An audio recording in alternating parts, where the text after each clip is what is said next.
على الهوا نحن مباشر. صباح النور يا سارة. صباح النور يا هلا، كيفك؟ ماشي الحال؟ صباح الخير يا يزن. صباح الخير. تمام. قصتنا اليوم الدجاج كان عم يطبخ الشيف دجاج وما دجاج. ايه صحيح. رح ناخذ الدجاج اللي طبخها الشيف اوكي وندخلها معنا بحكايتنا. تفضلي. الحكاية اسمها دجاجة القاضي. شو قصة هالحكاية؟ الحكاية بتقول انه مرة من المرات قاضي المدينة كان بده ياكل دجاج، فمرق على محل دجاج وقال له اعطيني دجاجة. قال له ما عاد عندي ولا دجاجة. قال له هاي. قال له هاي لزلمة اجى قبلك وهي يعني مذبوحة خالصة، بس بده ياني نظفها وقطع له اياها. قال له انا بدي اخذها. قال له اذا اخذتها انا شو بقول للزلمة؟ قال له بتقول له دجاجتك طارت. قال له كيف بدي اقول له دجاجتك طارت وهي مذبوحة ومنتوفة؟ قال له بتقول له مثل ما عم بقول لك، ولما يشتكيك تعال عندي وانا بحل الموضوع. دفع له زيادة بتعرفي واخذ هالدجاجة وراح على بيته. بعد نص ساعة بيقوم بيجي صاحب الدجاجة بقول له وين دجاجتي؟ قال له شو بخبرك؟ قال له شو بخبرك؟ شفت شي عجب، دجاجتك المذبوحة فجأة طلعوا جوانحها وعليوا وطارت. قال له كيف بدها تطير وهي مذبوحة؟ قال له والله هيك صار.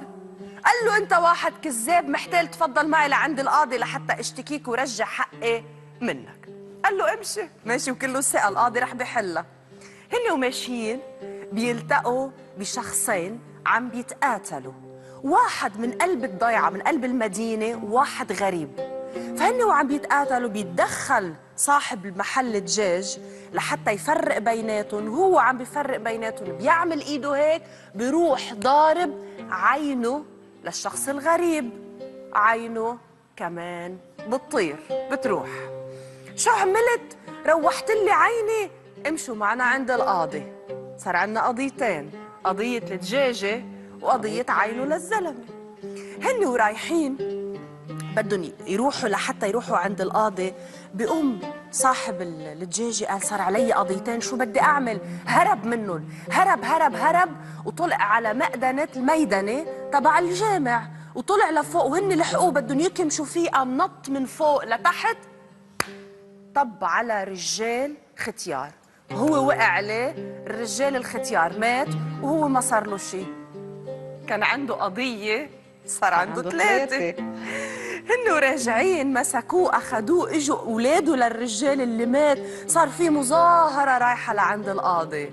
وبس فاتوا لعند القاضي وشاف القاضي الرجال صاحب محل دجاج، قام ضحك، فكر إنه القصة قصة دجاجة. طلعت القصة غير قصة دجاجة، في 3 قضايا معهم. قال له شو بدكن، شو الموضوع؟ قال له هيدا الرجال أخذ لي دجاجتي وقال لي إنها طارت. قال له وحد الله، صلي على النبي، اللهم صلي على النبي. قال له بتآمن بالآية القرآنية اللي بتقول يحيي العظام وهي رميم؟ قال له آمنا بالله. قال له ايه هيدي معجزة، دجاجتك الله أحياها ورجعت طارت، خلصنا من أول قضية. شو القضية الثانية؟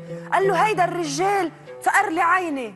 قال له آها أنت غريب عن المدينة، والقانون بيقول عنا العين بالعين والسن بالسن، بس على الشخص الغريب عن نص، الدية بالنص، يعني بدنا عينتين لنرد عيني.